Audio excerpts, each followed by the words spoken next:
All right. Well, welcome everybody to the Seeing Ability podcast. I'm your host, Jim Littlefield-Dalmares. On the podcast, we're going to be talking about the world of people with disabilities. And so we're going to be having conversations with especially parents raising kids with disabilities, adults who were that kid back in the day, growing up with a disability, as well as people who support them. So that might be therapists, might be medical professionals, could be educators, or lots of people working in really wonderful nonprofits that support this community. Now, we realize you have a lot of choices when it comes to listening to podcasts. So I'm super excited that you've chosen to be with us here today. And I am super excited about the guest we have. I think you're going to enjoy getting to know her a little bit better and hearing her story. Lauren, welcome to the podcast. Thank you.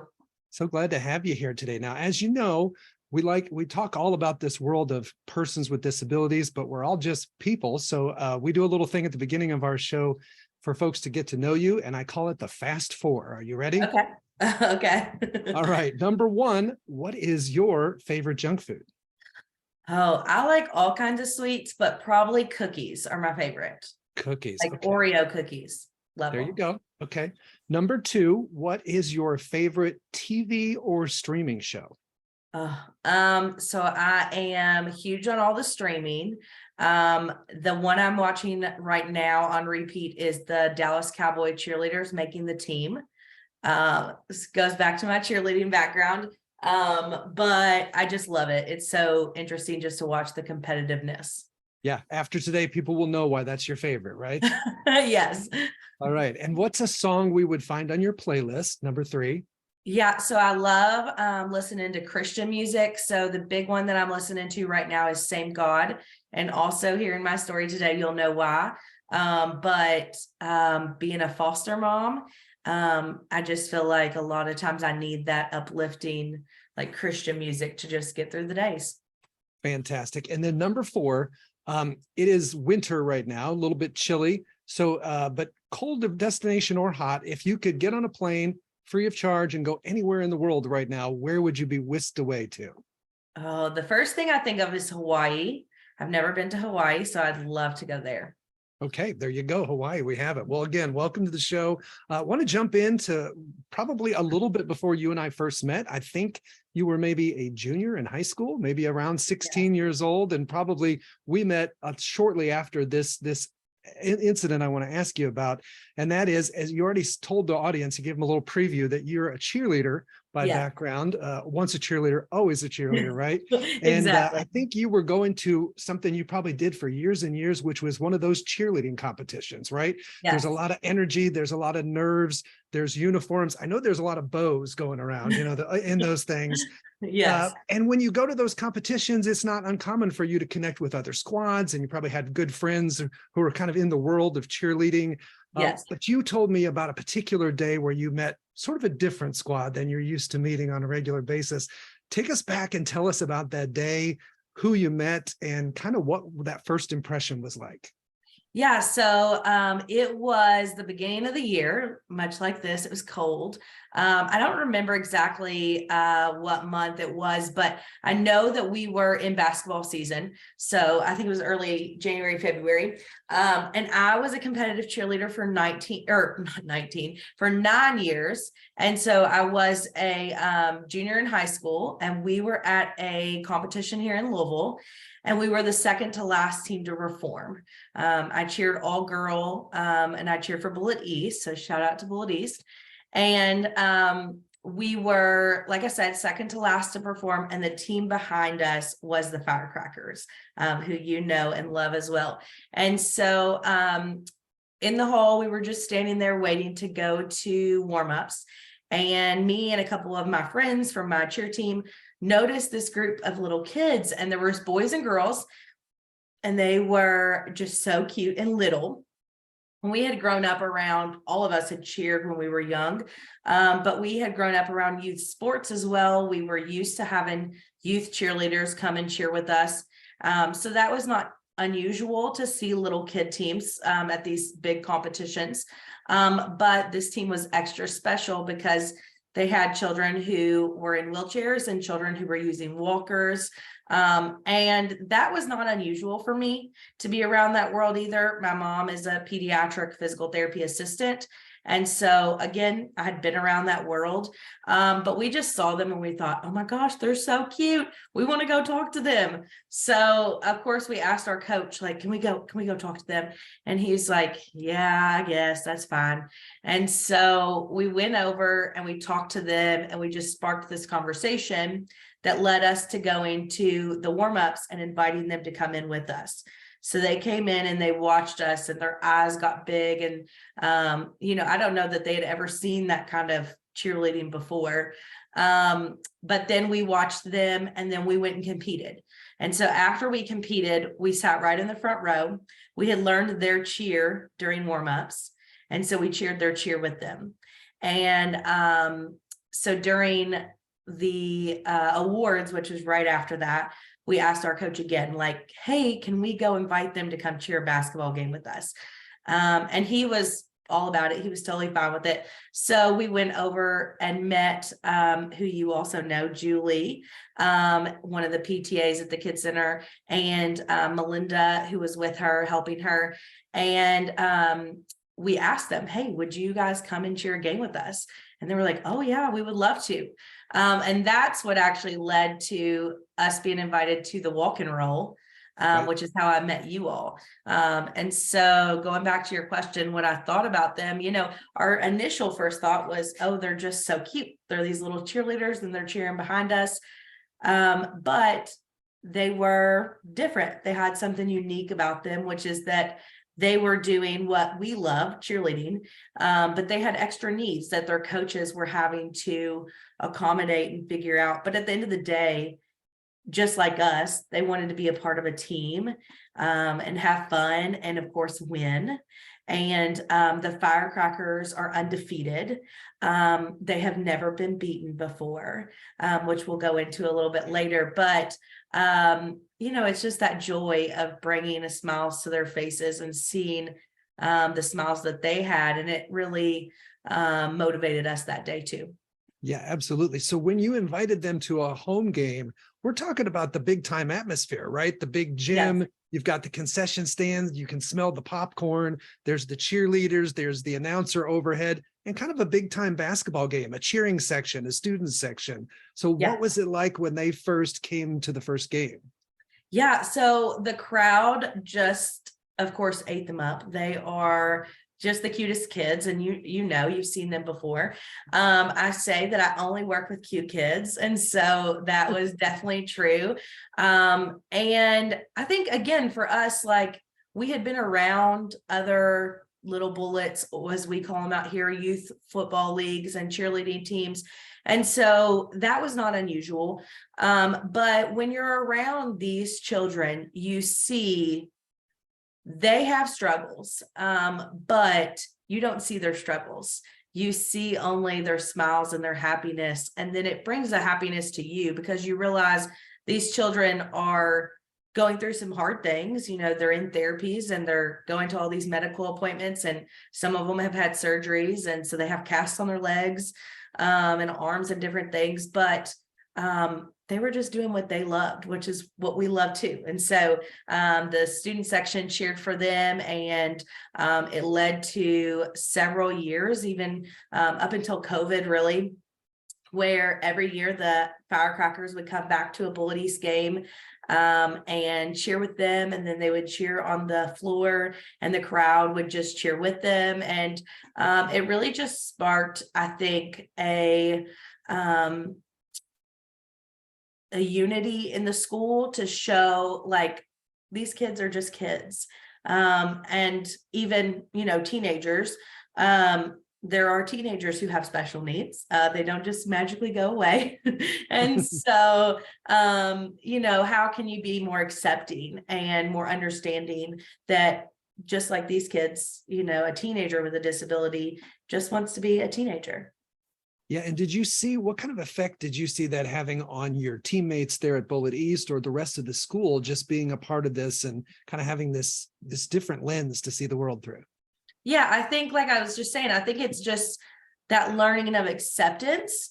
And until you've been around children with special needs, you just don't have a framework of what to put that in. And so some of these cheerleaders on my cheerleading team had never been around a lot of children who were in wheelchairs or used walkers, just because of, the need and, not having that in their family or something like that. But having that, they learned, just like I was saying, these kids are just kids. They may have different needs, but they also have, incredible abilities. And so, to brag on some of my cheerleaders that I cheered with, now those cheerleaders who are my, peers, my age, they are now nurses and special education teachers and regular education teachers. And so I do think, they always had hearts for kids, and we always had hearts for, people. But I do think that it gave us that frame of reference that some of my, cheerleaders that I cheered with didn't have. And we had boys on our team. And so I think especially for them, guys are can be more reserved or more standoffish. But when you're around those kids, they won't let you be, especially those little girls. They just thought the boys were the greatest thing ever. And so I think it really softened some of those guys' hearts too, like to see, okay, they're not fragile little beings. They are kids who just want love and acceptance and to be a part of a team like we do. Yeah, that's fantastic. And so that experience got you a little bit more involved formally with the Firecrackers. Yes. Talk to me a little bit about that. And then how did that experience kind of form what you ended up deciding to study once you got out of high school? Yeah. So, like I said, so they came to a basketball game with us. And then at that basketball game, they invited us to come to the walk and roll. So the walk and roll is, as you know, a major event for the Kids Center for Pediatric Therapies every year. It's a fundraising event to raise money to help cover some of the costs of the center so that children can get the therapy they need. And so they invited us to come with them and to walk with them. And so we thought, oh, that's fun. We can do that. So we made shirts. We met at the school. We made shirts and we went to the walk and roll. A group of us did. And we just had a fun day. That was when it was on 4th Street. So we drove down to 4th Street and we walked the loop with them. And we just hung out and danced and just had a good time. And so at that event, that was what really sparked my interest, because I saw the relationship. I'd already seen it a little bit, but at that event, I saw even on a bigger scale, the relationship that the therapists, which were coaches at that time for the Firecrackers, had with them. Yes, they were their coaches for the cheerleading team, but they were also their therapists in therapy. And so I saw that and I was like, that's interesting. I already knew I wanted to be a physical therapist. But at that point, I was determined that I was going to work with athletes. And so I do work with athletes, just in a different kind.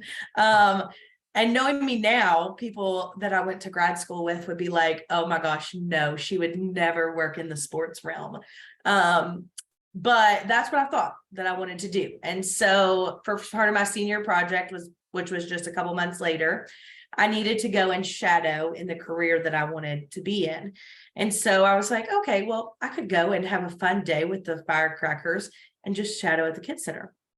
And that's what I thought of it as. Like, this is a fun day. It's a learning experience, nothing more, nothing less. But I went and shadowed several of the therapists there that day. And Julie asked me then to help her coach the Firecrackers.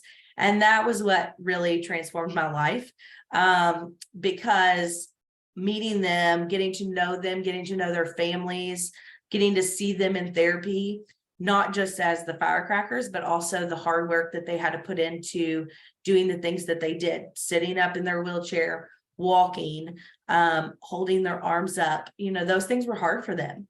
They weren't just easy like they were for me. And seeing that, I realized that that was what I wanted to do for the rest of my life. So I applied to Bellarmine University. I actually applied to a couple schools, and I got in to several schools. But when it came down to it, I knew if I went to those other schools, I would not be able to continue coaching the Firecrackers. And I knew that that was why I was going to school, was to become a physical therapist and to work with kids. And so I decided to go to Bellarmine, and I went to Bellarmine, and I got in, went to undergrad and got in early entry into grad school. So I did 3 years of grad school year round, and then, undergrad, and then I did 3 years of grad school year round. Got my doctorate degree in physical therapy, and that's what ended up leading me to the Kids Center, which we'll get into later. Yeah. So when you watched those, got to know those kids a little bit better with the firecrackers and their families, because kind of a family affair, what do you think being part of an activity like the firecrackers meant to some of those kids? And do you have an example of one that you saw really how it challenged them and maybe brought something out in them? Yeah. So all of them were at that time really shy. They were young. So firecrackers, when Julie started the firecrackers, she had grown up around sports, and she had children who had grown up around sports. And so she wanted a sports activity for children under the age of 8, because you normally start sports with your kids between the ages of 3 and 5. And unfortunately, with Special Olympics here in Kentucky, they do not start till the age of 8. So these kids weren't able to be in, for many of them, they weren't able to be in regular sports activities until 8. So these were young kids. All these kids were between the ages of like 3 and 6, I would say. So for them, it gave them that team, being around other people, having to work with a team, having to listen to a coach. A lot of these kids had stayed at home with their parents.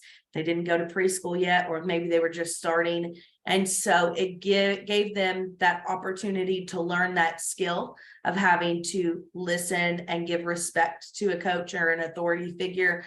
But then also it gave them an opportunity to just be a kid like everyone else. And like their siblings. You know, a lot of these kids had siblings who were neurotypical. And so those neurotypical children were already able to be in sports. And these kids looked at their siblings and was like, oh, I want to do that. I want to do basketball or baseball or whatever, but I'm different. And so how can I do that in a way that's good for me? And so that's what the firecrackers brought to them. And then to their families, it was building relationships with other people who truly knew what they were going through. Like those other parents knew the struggles that the other parent was going through. Excuse me. So they just had that bond, that shared bond that really helped them grow together. Fantastic. And so then when you were getting ready to get out of school and look for your first job as a physical therapist, tell us a little bit about that chapter and where you ended up. Yeah. So I had always said I was going to work in pediatrics since that experience in high school. And I had always told everybody that knew me that working at the Kids Center was my dream. But working at the Kids Center was something that I knew might not happen initially, because therapists tend to not leave the Kids Center. And in Louisville, the Kids Center is known for being an incredible place for children with special needs. There's not a ton of other clinics in pediatrics in Louisville. And so I knew that I might not get that job initially. And so I went through grad school and I applied for different jobs. And I actually had accepted one in E-Town. And a week before I was supposed to start, I was sitting at my kitchen table. I was studying for my board exam, and I got a text message, and it said, hey, would you be interested in a job at the Kids Center? I'm leaving. And it was from a therapist, and she had gotten a job at another facility, not in pediatrics. And so she was, you know, her job was going to be open. And so she's like, you know, they're looking to fill my spot. And I was like, yes, yes, I will be there. When do I need to be there? And so she's like, okay, well, send your resume to Lisa. So I did. And I knew Lisa from the Firecrackers, you know, and her being a therapist there for years. And so I emailed her and she said, why don't you come in for an interview today? And I said, okay, I'll be there. And so I went, and before I went, I actually called my mentor in grad school and I said, you're going to think I'm crazy, but I've already accepted a peds job. And can I now turn that down if they offer me a job at the kids center? And she's like, Lauren, you've always said your dream is to work at the kids center. And so, do it respectfully, but if that's what you want, then you can do that, And so that gave me that little nudge of like, okay, this is okay. And so I went and interviewed with Lisa. Was just talking because I already knew Lisa and she knew me, and she offered me the job. And Wow. so I told her, okay, I'm going to think about it. But I already knew, like, I loved the kids center. And so I went out to my car and I called my mom immediately. And I said, Mom, they offered me the job. And I was trying to talk to her about what I was going to do. And she said, Lauren, for as long as you've known that you wanted to be a PEDS PT, you've always said the kids center is your dream. And you will be mad at yourself if you don't take this. Because I know you. And so I was like, you're right. So I called Lisa up immediately. I hadn't even left the parking lot yet. I called her and I said, okay, Lisa, I'm taking the job. And it has been the wildest ride the past little over 3 years, but through COVID and everything, Right. but it's been great. And I wouldn't want to be anywhere else. That is fantastic. What a journey from meeting them that day to now being on the team and being a therapist as well. That's amazing.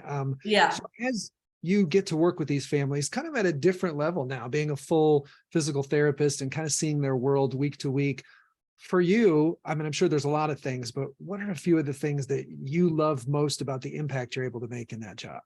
Yeah. So in physical therapy, you get to know your patients more than your doctor gets to know you. But especially in pediatric physical therapy with the children that we work with, these children are chronic patients. They're going to need care for their entire life. And hopefully that's not, once a week for the rest of their life, but they need care, intermittently. And so you get to know these families and you really get to build a bond with them. And so I think that's the part that I love the most, is that I have really gotten to build a bond with these people, with these families. And I'm family now to these people. They're family to me. They know about me and my kids. They know, and they'll ask me about, my kids. And I get to, be a part of birthday celebrations and getting to meet those milestones, helping them achieve goals. And when you see the parent, the first time that a kid takes their first steps and the parent cries, you just know from that day on you're in the right profession. And I've been lucky. I've gotten to have that multiple times, but just any little thing, like when you see a kid meet a goal that the doctors told their parents that they may never achieve, and you get to be a part of that, you're like, yeah, this is what I was meant to do. And so I have a lot of those days where I get to go back to my desk and think about the day of, the kids that I've seen and what happened. And I'll just cry because, those are days where it came easy for a lot of kids. But those steps didn't come easy for that kid. And I knew the struggle that they went on to get to that, or to be able to sit up by themselves. I know the struggle that those families went through to get their child to that. And so then to see that milestone achieved is like, it's just the best thing you can ever do. Absolutely. I can only imagine. So each time we cover a topic, we keep adding a new chapter to your story. For a lot of people, meeting the firecrackers and being a volunteer, that would have been where the story ended. But then you got involved as a coach, and then you got involved in the career, and now you're doing all this. But there's another chapter to your story about becoming a mother in this world. So tell me, how did that come about? And tell me that chapter, I guess. Yeah. So during COVID, so I started in November, end of October, before COVID started. And so then COVID happened at the March the next year. And just like everybody else, we had to go virtual. And so we were working from home, doing virtual therapy. I was still going in to see a couple like emergent patients that had to be seen in center. But then when we came back in center, when we got the all clear as a medical facility to open back up, I ended up meeting this child, and I won't share many details about her for privacy. But I met her, and she changed my world. It was in that moment that I really felt like I was supposed to become a foster parent. And the reason being that I had all this medical background with children, and I knew how to help children. And there were a lot of families who didn't have that knowledge. And I knew that it could change a family's life if they had somebody partner with them and come alongside them that could help them and their child. And I really tried to push it off for as long as I could, because being a foster parent, like learning that world, there's no going back. And so I was like, I'm young. I was 25 at the time. I was like, no, I think I was actually even 24, turning 25. And I was like, nope, not going to do it. It's not time. I'm still young. When I'm older, and that little child, that little girl, just kept popping into my mind and into my life and into my career. And more children like her started showing up. And magically, they all somehow got on my caseload. And so I knew that that was, you know, my little God wink that I needed to do this. And so I said, okay, I'm going to do it. And so I signed up to become a foster parent through an agency here in Louisville, St. Joe's. And they're wonderful. And so I signed up, I did the classes, I got licensed.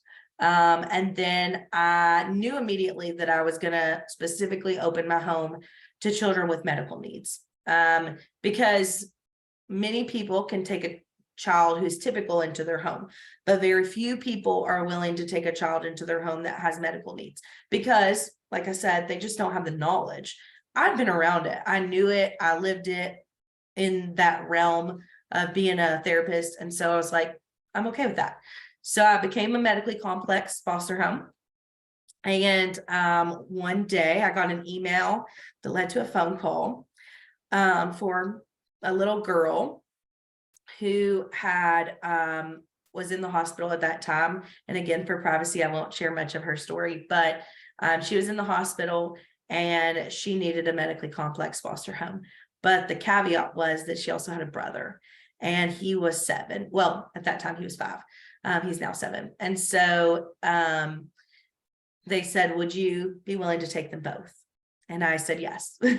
Crazy enough, I said yes. And so they told me from the very beginning that my daughter was likely to be blind, likely to be deaf. They didn't know if she could form emotional attachments with people. She was developmentally delayed, and she was at high risk for cerebral palsy. And they spoke over her a lot of things that were very scary. Just like parents, when their child is born and is in the NICU and they hear those horror stories from the doctors, they have to tell you the worst case scenario, but that's what I heard about my little girl. And I looked at her and I was like, this 5-month-old baby is being told all these crazy things, but I knew in the power of therapy. And so I said, yes. And that led us to a crazy journey. I had my coworker and friend, Jamie Ramsey. I texted her that night that I got the call, and I said, hey, I need you to come to the hospital tomorrow and evaluate this little girl. Luckily, she worked there, so that was allowed. And she said yes. And so she did. And my little girl started therapies right after her discharge at Kids Center. So she's a Kids Center kid too. She's gotten PT, OT, and speech feeding, nutrition. She sees Dr. Jax. So she gets all the whole, gamut that Kids Center can offer. And so she has really rocked my world. And she and her brother have now been with me for 19 months. And so it's a fun journey that we're on. But she's doing incredibly well now. She is diagnosed with cerebral palsy, but she is not blind and she is not deaf. She is sassy and spicy, and she is walking.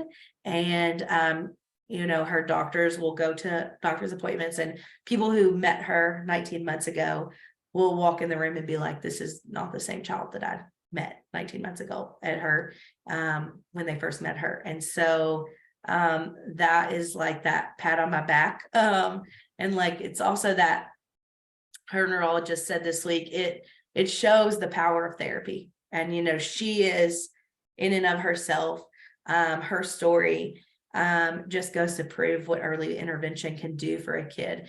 And so he's like, we should do a research study on her. And I'm like, yes, we should. But yeah, she's doing great now. Just the power of that potential.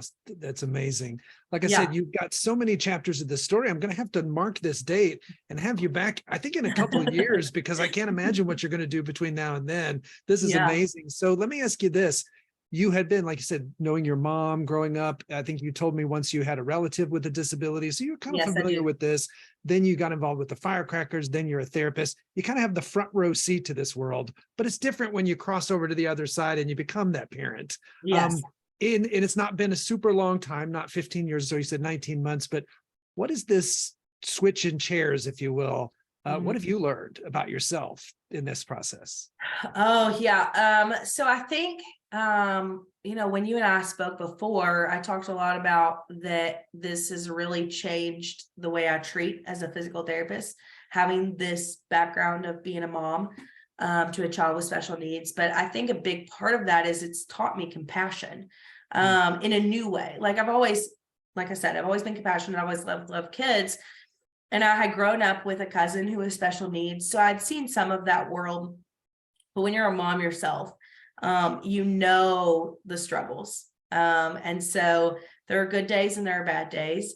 There is that absolute heartbreak when they tell you that your child is going to, likely to have all these lists of diagnoses. When they tell you need this medication and that medication, and you're running to 6 hours of therapy a week. That's a lot. And so now that I have that, I realize what the families are doing, that I am treating their child. And so it's made me a lot more compassionate for those families, and to just say, like, here's my cell phone number. If you have a problem, if you just need to talk it out, if you need advice on your child, or if you just need somebody to sit there and listen to you, I'll be that person happily. Because I get it. Not only do I get it as a therapist, and I know the struggles that you're going through with your child, but I get it as a mom. And so most, if not all of my families know that I have a child with special needs. And so they'll text me on the weekends, if they're having, like, this child's having seizures, and like, what do I do? Like, okay, well, this is what we're going to do, but I have that compassion for that because I live it. I live it with my own child. And so I think it's just made me a better person and a better therapist. And also families understand that I understand what they're going through, even if it hasn't been 15 years, or even if my child doesn't have the exact same needs as another person's child. I may not be able to tell that parent, oh, this is the doctor, or this treatment strategy is going to work. But I can tell them, like, I understand where you're coming from. I understand the frustration. I understand that you're exhausted. I understand that your family doesn't understand what you're going through, because they're not raising a child with special needs. You are, and I am, but they're not. And so, when you need a question or you have a question, text me. But it's also led to, because of that, because I'm so open with my families and they know that I understand, I also get, like, the Saturday morning text messages of, my kid just walked for the first time, or the celebrations. The celebrations. Yeah. What can I get my kid for Christmas? And so I'll send them links of different things. And then they send me Christmas morning, pictures of the child with that present. And they're like, oh my gosh, I would have never thought about this. But because I'm a mom and because I'm a therapist, I knew what would benefit their kid. And so it's those moments that make it worth it. If most of our listeners are probably like me, they're thinking we could talk to Lauren for hours, but I'm intentionally trying to keep these episodes a little short because most people in this world, heck, they don't have a lot of extra time, even to Yeah, they're listen to listening to it while they're running to therapy. yeah, even listening to a great podcast. So I'll ask you to wrap up like I do with all my guests, which is what I call the three keys. Kind of like if you're speaking to folks raising children with special needs, based on all your perspectives, and you have many of them, what would be your kind of three pieces of advice, your three keys to success? Oh, to parents of children. Okay. So, I always tell my parents a couple things. First, when they get their diagnosis, whatever it may be, in my world, that tends to be cerebral palsy. When they get that diagnosis, the first thing I want to tell them every single time is your child is still your child. So Susie, for example, Susie is still Susie. Susie that you walked into that appointment with before you met that neurologist is still Susie that you're taking home. And we knew, you knew what their needs were before you walked in there. Now you just have a name for it. So it doesn't change who that child is. And so we will now address the needs that child will have. But Susie is still Susie. And so I always like to reiterate that to parents, because when you get that diagnosis, it's hard. And it's a lot of grief. It may not have been what you were expecting, but you still love that child. And so that is my job now, is to come alongside those families and tell them, okay, these are the opportunities that we have. And this is how we can see their ability rather than their disability. So that's usually the first thing I always tell parents. The second thing is, your child, so you are their very best advocate. You can look for all kinds of opportunities for different therapies or different medications online. I always suggest to families to start doing their own research and figuring out what things are out there that they could look into for their child. And then to take that to their child's therapist and ask, what do you think about Botox? What do you think about intensive therapies? Or what do you think about, XYZ surgery? And get some opinions, but know that everything's just an opinion. And at the end of the day, you know what's best for your kid. And so you can make that decision. And then I always tell families to find people, therapists, doctors, who are going to sit down and have full conversations with them.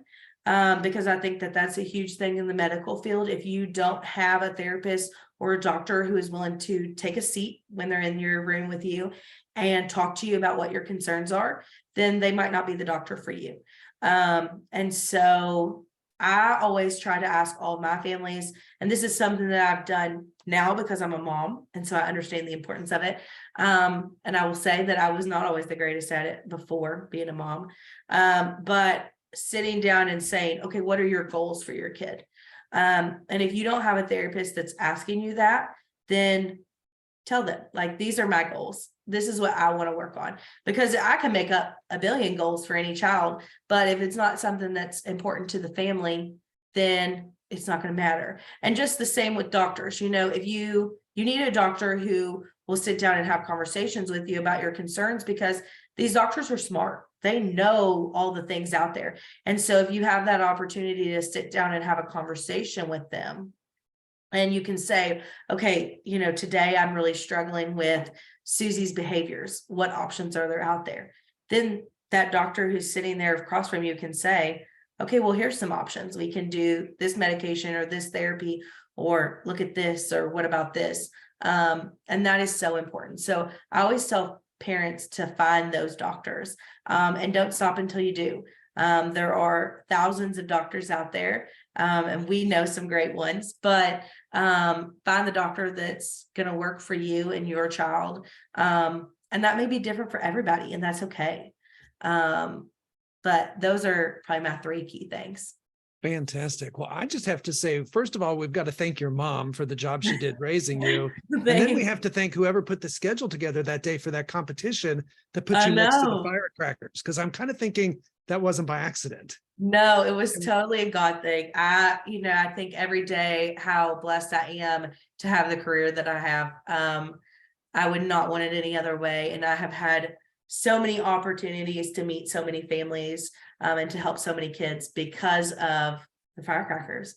It all goes back to them. And some of those kids are now, well, they're all now teenagers, which is crazy to me, makes me feel really old. But some of them I still get to see as a physical therapist. And that's the greatest privilege, because we get to have those conversations and reminisce about, 10 years ago or whatever it was now. But, they're just meeting milestones and achieving new things. And it's such an honor to be a part of their story. Well, it's an honor to have you on the podcast. Thank you so much for being here Yeah. today. And thank you so much. Oh, Now, for thank our you. listeners, we want to make sure that you guys help us get this podcast and the information in front of as many people as possible. So if you can, go to our Facebook page and follow us on the Facebook page, subscribe on your favorite podcasting platform, because we want more and more people to not only have the information, get to meet great people like Lauren, but also have this podcast be another level of their community.